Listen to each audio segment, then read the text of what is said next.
Rites of Ascension. By C.V. Brawny. Chapter 7. State of the Union. So why do they need their own library anyway?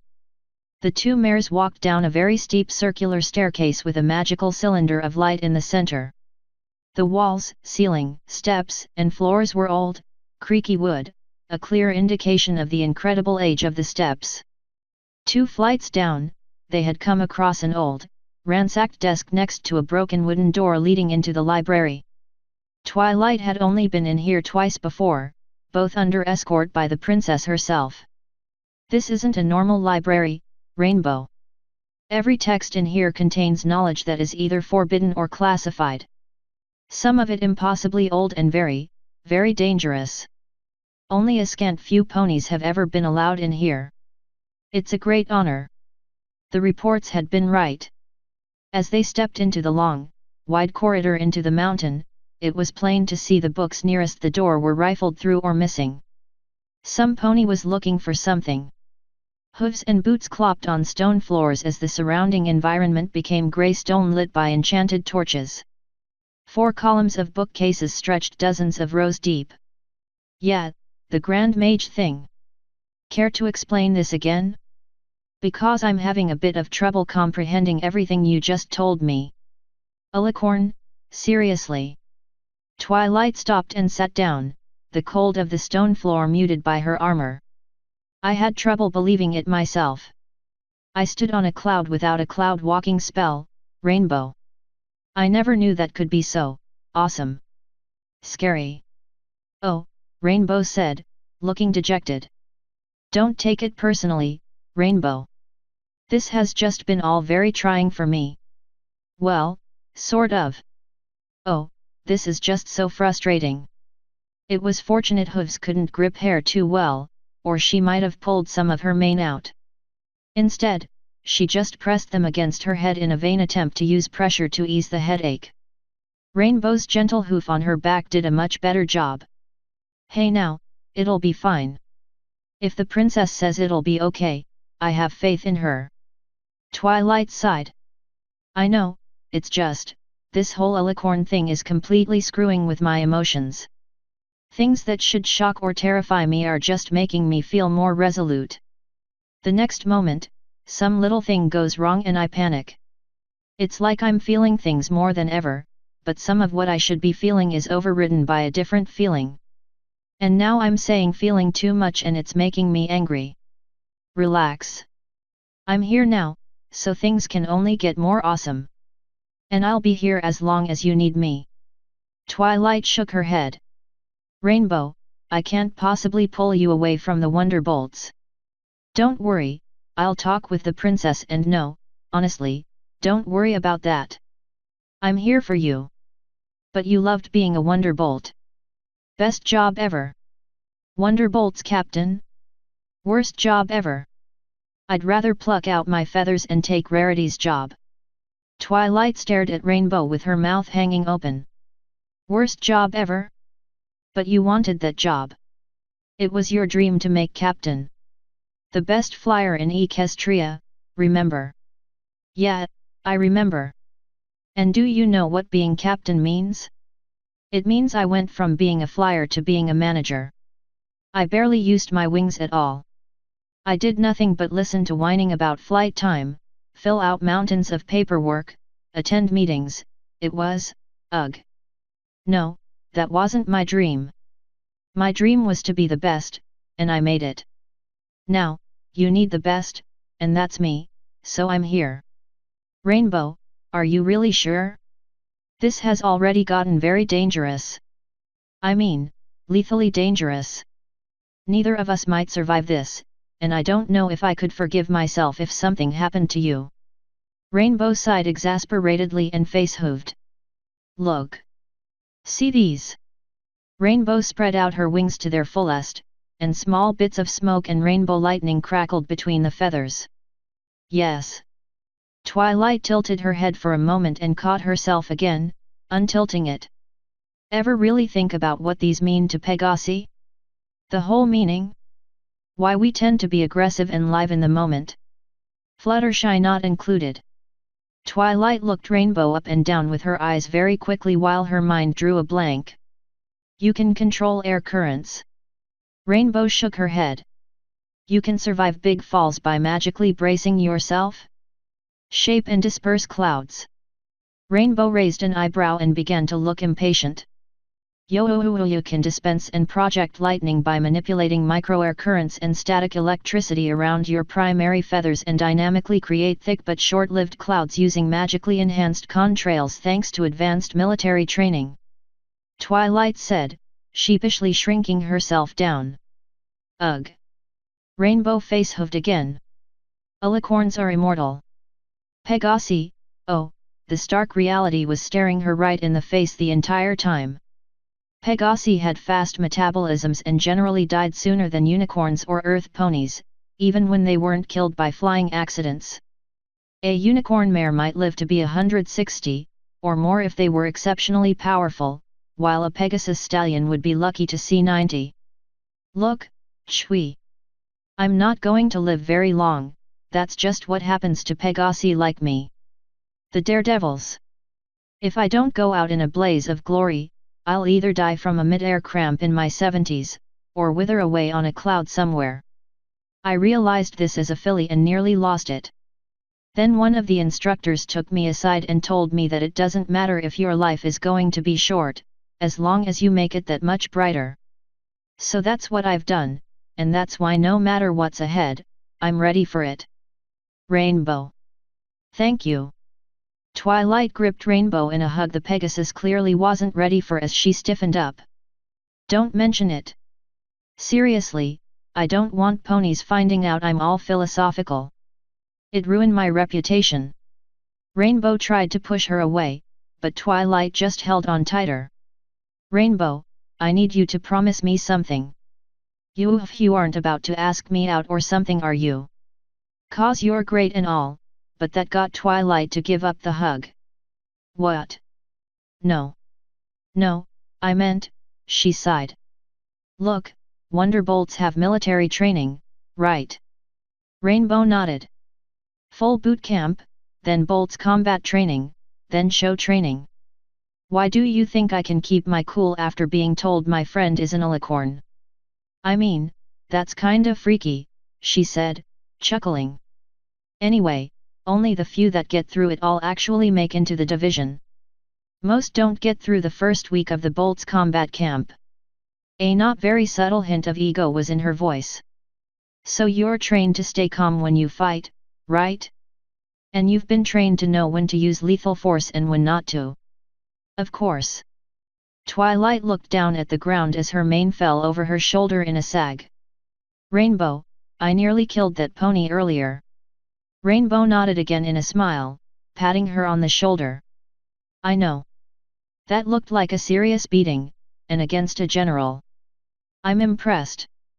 No. Twilight put Rainbow's hoof down with her magic instinctively.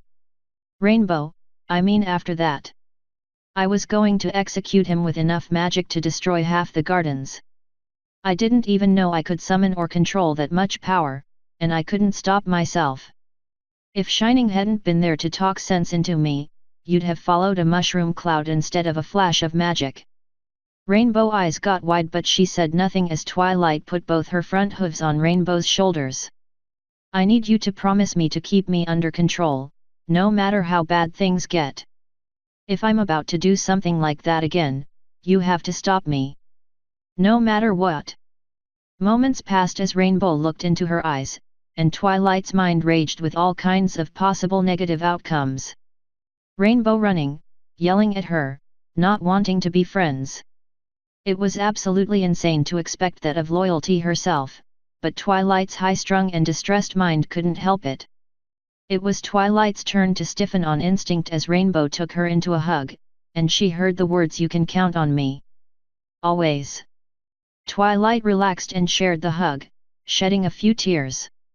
When they finally broke it, no thank yous were even needed as they recovered, stood up, and starting walking again towards the back of the library.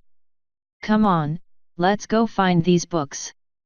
I need to get back to Luna's room anyway. Spike and Applejack were hiding up there when the coup started. Rainbow took a sharp breath in realization. That's right. I get to rub it in AJ's face that me and Fluttershy were right. Rainbow, you thought that too? That Celestia had a destiny for me. Yup. She always knew the princess had some big plan for Ye. Wouldn't make sense otherwise, really. Whoa, I think we're here. Just as the princess had said, there were 3 books laying on a wood podium. Bright torchlight illuminated the small alcove, and above the podium hung 3 paintings, one of each of the former Grand Mages.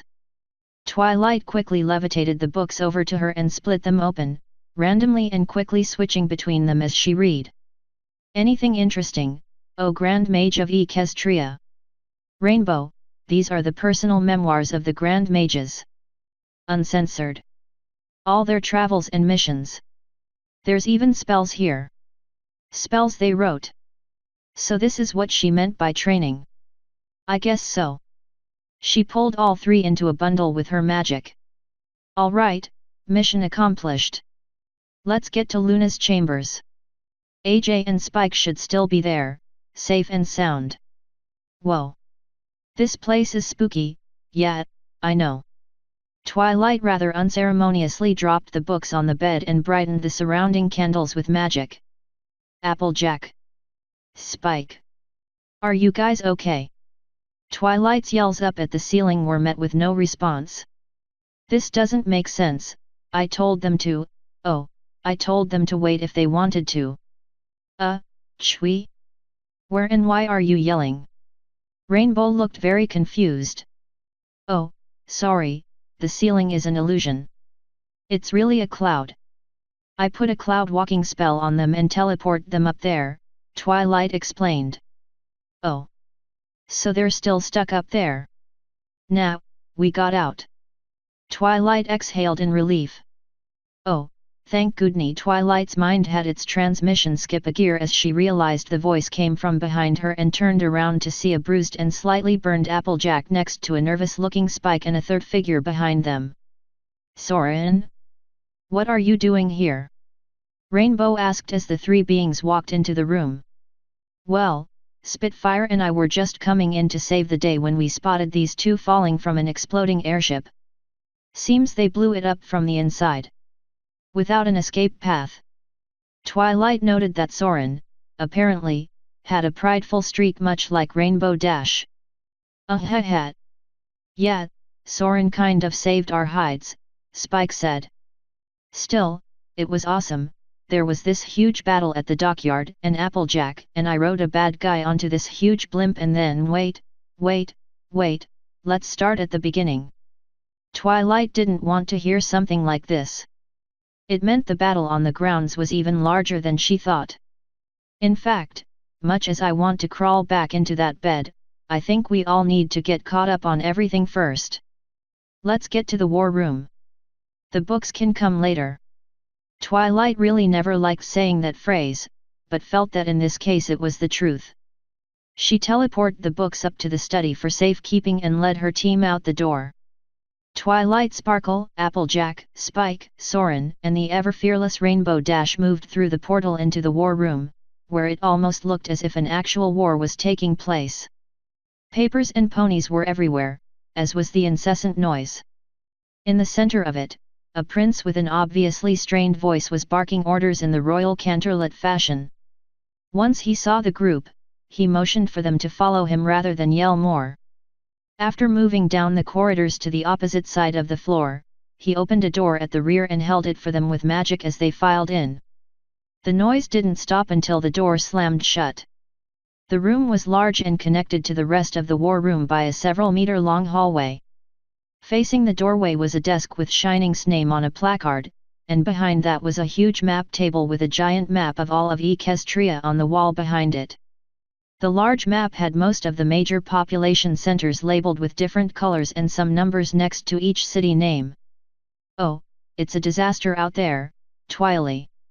But thank you for saving Cadence. She's eventually going to be mad at me for not rushing to her rescue right away, but the truth is we were all caught off guard with this, he finally said once he could talk normally. She'll come around, I'm sure. She handled herself pretty well, considering. Twilight's calm voice was almost a lie. She too was relieved to hear Cadence had managed to escape harm, but somehow she knew the winged unicorn would make it. Intelligentsia has finally pieced together what's happened in general, but we're left running damage control and specific reports are still coming in. We're going to lose territory to the Griffins over this, I just know it. At least Canterlot is safe for now. Twilight nodded in agreement. It certainly is chaotic out there. How did this even happen?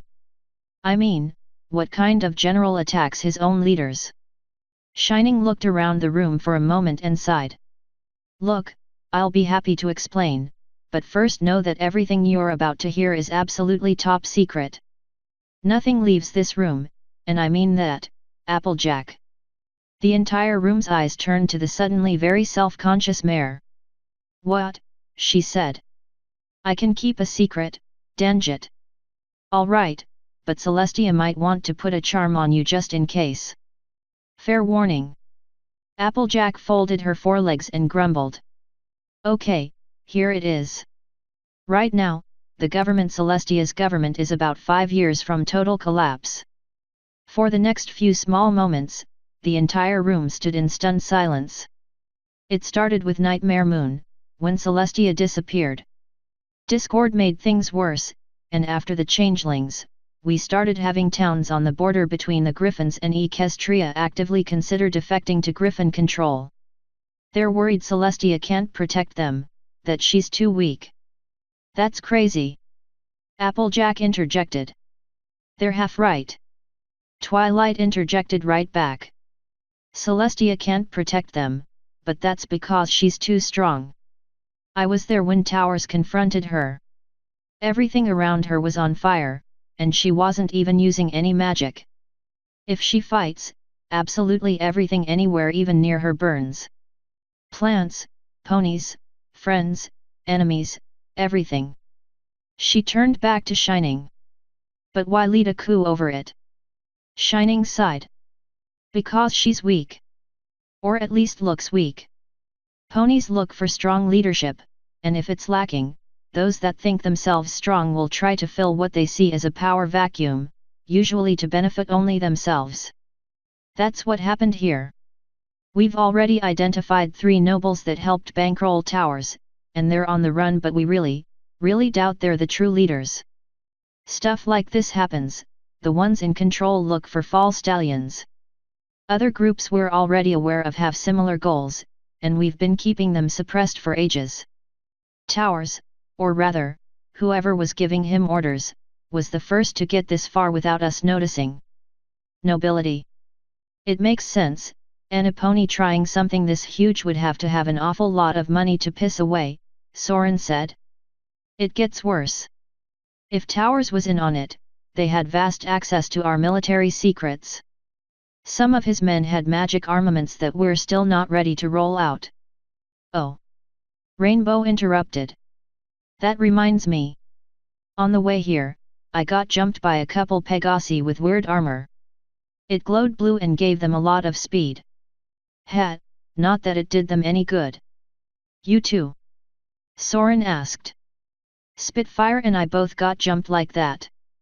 Looks like they underestimated the Wonderbolts. Shining chuckled a bit. I'm glad they did. Wonderbolts are among the most dangerous regular combatants we have, outside of Luna. We can't afford to lose any, especially after losing the Bellerophon. Bellerophon? Spike asked. That big ship you two blew up. Good job on that, by the way. You too, Applejack. I would have liked to take it back, but better rebel than being used against us. That thing was a monster, Soren said. I hit it with my wings again and just made it glow more. What the hell was shielding it? A shield generator designed to mimic the barrier I use for Canterlot. The whole thing was meant to be a show of force against the Griffins, and be able to transport Celestia around. We're guessing they wanted to capture the dock intact, otherwise they would have vaporized it well before you two got there to warn them. Noise penetrated into the room for a moment as the door opened and closed. 50 million bits down the bucking drain. Maybe not. Intelligentsia nearly pranced into the room. We just got a report in from Spitfire. The Bellerophon is still in its dock. Its engines aren't even done yet. Guess what that means? The eyes on Twilight and Shining Armor went wide for a moment. Shining went first. Towers must have stolen the plans. They didn't steal the ship, they copied it. Must have been a hell of a rush job, and cost them a huge amount of money. They'd have had to have built a dock and the ship, all while handing out enough bribes to keep it quiet. It also means that this is deeper than we thought, with more money behind it. Twilight continued. A large portion of which is now a giant flaming wreck, though, right? That kind of effort is also hard to hide, they might have screwed up. We can use materials purchases and money transfers to track that. And we still have the real ship. Intelligentsia grinned. You're a natural at this. I already got ponies on the tracking. Finally, some good news, right? But it gets better. Seems this whole thing was a rush job, they weren't supposed to try this for months. Towers only attacked because he knew our Twilight here was ascending. He's left us more than a few clues, and, more good news, he survived, albeit barely. Twilight exhaled a massive sigh of relief. Yup, he's going to be in intensive care for a while, and I wouldn't be surprised if he's a statue shortly after that, but he made it. Wait. Rainbow interrupted. That statue thing. That's a joke, right? Of course, Rainbow. The princess would never do that, well, except for discord. Right, Shiny? Twilight looked at her brother who just put on a nervous face. Shining armor. That is just a rumor, right? Nervous looks were being worn by half the ponies in the room, with shock from most of the rest. Twilight just had a very large twinge of irritation. Shining armor, answer me. Shining took a dry swallow. Sorry, Twily. Some of those statues are, the rest of the words didn't need to be said. I think I'm gonna be sick. Whoa, Spike added. Frozen forever as a statue, I had a feeling, but, I have to say I'm still surprised. I trust the princesses, though. Soren's words seemed to be the final authority as the others nodded silently. Shining continued, it's only used in extreme cases, believe me, it isn't something done without careful consideration. I don't even think it's been done in a few generations. She normally even gets the inner council's permission first, though that would be complicated in this case. Twilight shook her head. Doesn't make it any easier. I wonder if she's going to expect me to learn that spell. Twilight, Shining approached her sister. I know dozens of attack spells. Any one of which could kill outright. Is that really any better? No, it isn't. But it does put things in perspective, I suppose. A long uncomfortable silence of contemplations was finally interrupted by Intelligentsia. Well, the other piece of good news is that it's probable our Grand Mage here just sent more than a few of these other groups scrambling. We don't know if the whole secret's been blown yet, but the way she beat one of the most powerful generals we have so easily means that more than a few will think twice about trying this again, even if it was probably luck. It'll likely put a few of the weaker groups on the run directly, but we need to be very careful if any of them think we're vulnerable now. Yet, let's keep the pressure up. We can't just let this stand. The press is going to eat us alive at this rate, and we can't afford to lose many more cities, Shining said. Lose cities? Twilight and Rainbow said in perfect synchronization. Well, not lose them in combat. I mean in support. Look at the map on the wall. The group moved over to the giant map adorning the wall. This map shows how much support we have in various towns and cities, Shining explained. Manhattan, Philadelphia, and most of the other large ones in the core of the country are in green. So's Ponyville. We've got big support there. Yellow is borderline, where we're near 50-50th supportive and unsupportive. Red has active unrest, regardless of support rating. Thank goodness that's been extremely rare, at least, up until today. And black? Twilight asked. There was an unsettling amount of black on the edges of the maps, with the largest cluster near the Griffin Kingdom's borders. Shining's voice cracked a little as the door opened for a moment again. Black means that they've effectively cut ties, officially or not. I had no idea it was that bad, Twilight said. It seems unreal. How can they just do this? Rainbow was clearly very angry at this. Fitting for loyalty, really, Twilight thought as she closed her eyes. Leaders only have the power their followers give them. Without a flock, a shepherd is merely a wanderer. Twilight's words were spoken with a spot-on impression of the princess herself, although she didn't realize she was doing it. Celestia told me that when I was a filly. She also didn't realize the real princess was the one that had just entered the room, followed by a very windswept-looking Spitfire. True words, my student. Words that now guide what's happening here, as beings in the shadows work to undermine everything we have, so that they may possess some tiny piece of the grand cosmos for a flicker of time. Twilight's eyes shot open and she saw that the rest of the room was already bowing. She tried to bow too, but her spine felt utterly paralyzed. You may all rise. Applejack, Spike, I understand you two destroyed the fake Bellerophon from the inside. I'd like for you to talk with intelligentsia about what you saw. It may help unravel some of our mysteries. You got it. Spike seemed to be taking the whole thing better than any of them. Applejack just nodded. Twilight, until we get new quarters for you, I want you to stay in Luna's. Are demons going to eat her in her sleep? Rainbow asked. Twilight gave her a slight punch to the shoulder for even saying something like that. Celestia turned to her left towards the golden wonderbolt. Spitfire. She stood up at attention at the mention of her name. I've pulled Rainbow away from her duties to protect Twilight. I'm afraid I'm going to have to ask you to resume your old post. On one condition, I get Soren back as my next in command. Done. Ah, I was happy being retired. Soren hadn't gotten a chance to protest before Celestia's response, nor did he get much chance to dodge Rainbow's hoof and mean glare as the wind got knocked out of him. I mean, he wheezed. Once more into the blue for princess and country. Shining, Cadence wants to talk to you when you get a chance. Shining rolled his eyes nearly back into his head. Here we go, I'm doomed. I'm sure she's just worried about you. Celestia had a warm smile when saying that. For an entity representing the sun, she was a superb liar. Twilight genuinely couldn't tell if her brother was about to get in very hot water or not. Oh, and Twilight. She stood up as straight as she could, anticipating the important actions she'd need her for. As Grand Mage, it could be a task to deal with anything.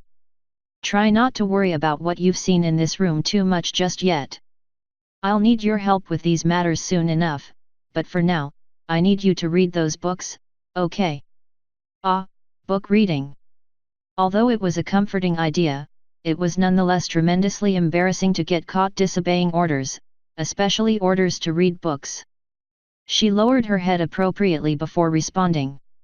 Yes, Princess. I'm sorry I disobeyed your orders. I'm going to stop worrying and get to reading. I'm not mad, Twilight. Wanting to know what's going on is natural, and taking the initiative to find out is the sign of a good leader. I'll make sure Shining sends messengers with updates. A warm smile crossed her face before continuing. Provided Cadence lets him live. Shining sighed. Knew it. Celestia raised her voice just a bit to address every pony at once. I'm sorry for giving orders and running, but things are still tense and I'm needed elsewhere. Thank you all for what you've done today, especially you Twilight. I'm sure I'll have more to ask of you all soon. As Celestia walked out of the room, the friends exchanged glances and began to file out as well.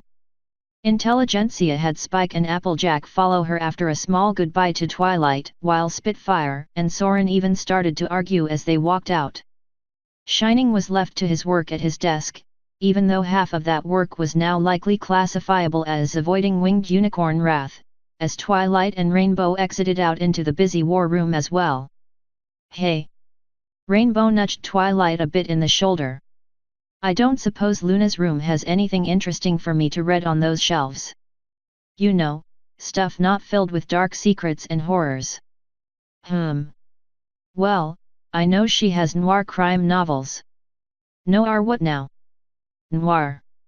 You know, trenchcoats, detectives, gritty murders, shady backroom backstabbings, that kind of thing. Rainbow blinked slowly. Actually, that does sound kinda cool. Are we going to get to do anything like that in this gig? Twilight laughed a little at that. For all that had happened, and for all she'd been thinking about the distant future, she'd thought remarkably little about what a Grand Mage's job would actually be like. For some weird reason, she actually got a little excited at the prospect. She'd already gotten to see a lot of Equestria in her adventures with her friends, and now she might well see all the rest of it and even beyond. From what little I've seen so far, Rainbow, I'd say we're going to have to be ready for anything. Last autumn in Canterlot. Oh, what a day! Rarity said to herself. 17 new dress designs, all critically important works, completely ruined. Despite her frustration and need to vent, she couldn't blame the intern too much. The additions she put on some of them would likely have made little sense to any pony but herself. Still, she had made it clear to him and every pony she'd hired, her exquisite designs were to be executed to the most exacting detail with no exceptions. Consistency was important in a business, she'd say, although there were other reasons as well. She pulled a decorative scarf off with her magic as she approached the brand new penthouse, revealing a brooch with a deep purple gem securing her cloak, cursing herself for choosing a light blue scarf on such a gloomy day. She'd read the weather plans and completely ignored them when choosing her clothes, a dark sweater and beret. It even clashed with the rest of her clothes, she just grabbed it when she felt the chill in the fall mountain air. It was an amateur mistake, which is something she simply could not afford in this line of work. Without thought, she opened the door to her penthouse and quickly ducked inside. It wasn't as big a place as she could afford now, but then it didn't need to be. She'd even considered downgrading, since she spent almost all of her time either at work or traveling. Such was the life of one of the world's top fashionistas. Still, it was a nice enough place. The entrance was particularly stunning. After a short hallway, there were a couple of steps going down on the right into a lowered living room. It had giant floor-to-ceiling windows looking out, away from Canterlot and towards the little town where she got her start. In the center of the windows was a nice, magically regulated fireplace that was always on and had no smoke emissions in order to comply with Canterlot ordinances. There was even a well-stocked bar filled with her favorite wines and liquors, especially her high-end bottles of gin. She tossed the scarf down on the floor and stopped in her tracks when she heard a sealing spell being cast on the door behind her. Turning to her right, towards the windows, she saw a pony in a black suit resting on the couch by the windows and a sword on the table. She had just walked into her penthouse without needing to unlock it. Stupid amateur mistake. Read the thrilling conclusion in Designing Intrigue, the new Rites of Ascension side story from C.V. Brawny. Author's note. Updated September 3, 2014 for formatting improvements. End author's note.